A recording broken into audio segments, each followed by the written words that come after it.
Makeup ഇടാതെ ക്യാമറയ്ക്ക് മുന്നിൽ വരില്ല എന്ന് പറയുന്ന ഒരു ഫ്രണ്ടുണ്ട്. ഞങ്ങളുടെ കൂട്ടത്തിൽ അങ്ങനെ ഒരാളുണ്ട്. അതാണ് ഈ നിൽക്കുന്ന മുതൽ.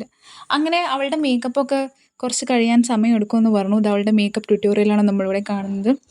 കുറേ സാധനങ്ങളുണ്ട് അതിനിടയിൽ കൂടെ. അതിനിടെ കൺസീലർ, കോമ്പാക്ട് പൗഡർ അങ്ങനെ എന്തൊക്കെയോ അവൾ ഇട്ടുകൊണ്ടിരിക്കുന്നുണ്ട്. അതിനിടയിൽ കൂടെ ഞങ്ങൾക്ക് കുടിക്കാനുള്ള ഒരു ജ്യൂസ് വന്നിട്ടുണ്ട്. അപ്പോൾ അങ്ങനെ ജ്യൂസല്ല, ഇത് വേറൊരു സംഭവമാണ്. അവൾക്കും കിട്ടിയില്ല എന്ന് പറഞ്ഞു അവിടെ പോയി മേടിച്ചുകൊണ്ട് വരുന്നുണ്ട്.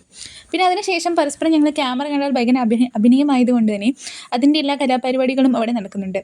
കൂട്ടത്തിൽ റീൽസ് എടുക്കാനുള്ള ഒരു പ്ലാനും കൂടി ഉണ്ടായിരുന്നു. അപ്പോൾ അതിന് വേണ്ടിയിട്ടുള്ള പാട്ട് സെലക്ഷനാണ് പിന്നീട് നടന്നത്. പിന്നെ അങ്ങനെ ഞങ്ങളുടെ ഡാൻസ് മാസ്റ്റർ ആയിട്ടുള്ള ലുബിയാണ് ഞങ്ങൾക്ക് ഡാൻസ് പഠിപ്പിച്ചു തന്നത്. ഈ ആംഗിൾ വേണോ അത് ഈ ആംഗിൾ വേണോ എന്ന് പറഞ്ഞ് ഞങ്ങളെ കുറേ സമയം നിർത്തിപ്പിച്ചു.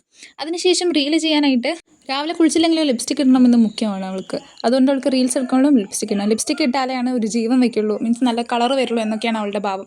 ഒന്നിൽ കൂടുതൽ ലിപ്സ്റ്റിക് ഇട്ടാലാണ് അവളുടെ മുഖം ബ്രൈറ്റ്നസ് ആവുള്ളൂ എന്ന് പറഞ്ഞ് എന്തൊക്കെയോ ലിപ്സ്റ്റിക് കൂടെ തേച്ച് വെക്കുന്നുണ്ട്. കൂട്ടത്തിൽ നമ്മളും കൂടിയും തേച്ചു. അതിൻ്റെ എല്ലാതും അവിടെ കാണിക്കുന്നുണ്ട്. ഞാൻ പറഞ്ഞു നിങ്ങൾ എന്തിനാ തേക്കുന്നത്, അതാണ് അവളുമാർ എനിക്ക് തിരിച്ചു തരുന്നത്. പിന്നെ അവളുടെ ലിപ്സ്റ്റിക് ഷെയ്ഡുകൾ ഓരോന്നോരോന്നായി കണ്ടു. കൂട്ടത്തിൽ എൻ്റെ ലിപ്സ്റ്റിക് ഉണ്ടായിരുന്നു. പിന്നെ അങ്ങനെ കുറച്ച് കമ്പൈനൊക്കെ ചെയ്തിട്ടു. പിന്നെ അതിന് ശേഷം ഡാൻസ് പ്രാക്ടീസ് ആയിരുന്നു. ഒരെണ്ണം താഴെ വെച്ച് ചെയ്തു, അത് ഞാൻ കുളമാക്കി. പിന്നെ അവസാനം എങ്ങനെയൊക്കെ ചെയ്ത് സെറ്റാക്കി. രണ്ടാമത്തെ ഡാൻസ് കളിച്ചത് മേലെ വെച്ചിട്ടായിരുന്നു.